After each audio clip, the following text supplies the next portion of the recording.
কয় 2 দিন আগে ফ্যাসিস্টের মুখাকৃতিতে অগ্নিসংযোগ করেছেন, একই সাথে মানববন্ধন বাড়িতে যারা অগ্নিসংযোগ করেছেন অনতি বিলম্বে সুষ্ঠু তদন্তের মাধ্যমে সে দোষী সাব্যস্ত সে অগ্নি সন্ত্রাসদের গ্রেপ্তার করে বিচারে আনতে হবে।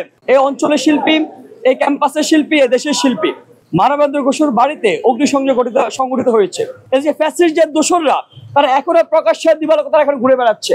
আমরা দেখেছি আমাদের বুঝজ্ঞান হওয়ার পর থেকে যে বিগত 1 যুগের বেশি সময় ধরে এদেশে ফ্যাসিস্টের দোসররা কতটা আগ্রাসী, কতটা বিধ্বংসী রূপ ধারণ করতে পারে আমরা দেখেছি। তারা এখন 24শে গণঅভ্যুত্থানের পরেও তারা সেই আগ্রাসী কর্মকাণ্ড, তারা সেই বিধ্বংসী কর্মকাণ্ড, তাদের সে 13 সালে 14 সালে যে অগ্নিসংযোগ, অগ্নি সন্ত্রাসী কর্মকাণ্ড তারা এখন সেটা চালিয়ে যাচ্ছে। যে 24শে গণঅভ্যুত্থানের পরেও আমাদের শিল্পীদের বাড়ি ঘরে হামলা করা হয়, শিল্পীদের উপর হামলা করা হয়, ছাত্রদের উপর হামলা করা হয়, জনতার উপর হামলা করা হয়।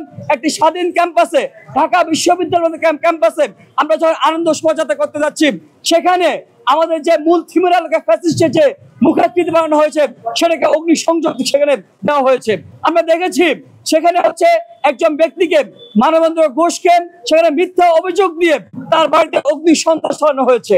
আমাদের প্রথম দাবি হচ্ছে যে মানবেন্দ্র ঘোষের যে বাড়িতে হামলা করা হয়েছে, অগ্নি সংযোগ চালানো হয়েছে, সেটা ক্ষতিপূরণ অনতিবিলম্বে নিশ্চিত করতে হবে। একই সাথে তাদের যে নিরাপত্তা, তার মানবেন্দ্র ঘোষ এবং তাদের পরিবার, আত্মীয় স্বজনের এবং সকল শিল্পীদের, সকল ছাত্র জনতার নিরাপত্তা নিশ্চিত করতে হবে। আমাদের 2 নম্বর দাবি, এই যে যারা এখনো প্রকাশ্যে দিবালোকে ঘুরে বেড়াচ্ছেন, ফ্যাসিস্টের দোসররা ঘুরে বেড়াচ্ছেন, একই সাথে যারা ঢাকা বিশ্ববিদ্যালয়ে 2 দিন আগে ফ্যাসিস্টের মুখাকৃতিতে অগ্নিসংযোগ করেছেন, একই সাথে মানববন্ধন বাড়িতে যারা অগ্নিসংযোগ করেছেন অনতি বিলম্বে সুষ্ঠু তদন্তের মাধ্যমে সে দোষী সাব্যস্ত সে অগ্নি সন্ত্রাসদের গ্রেপ্তার করে বিচারে আনতে হবে।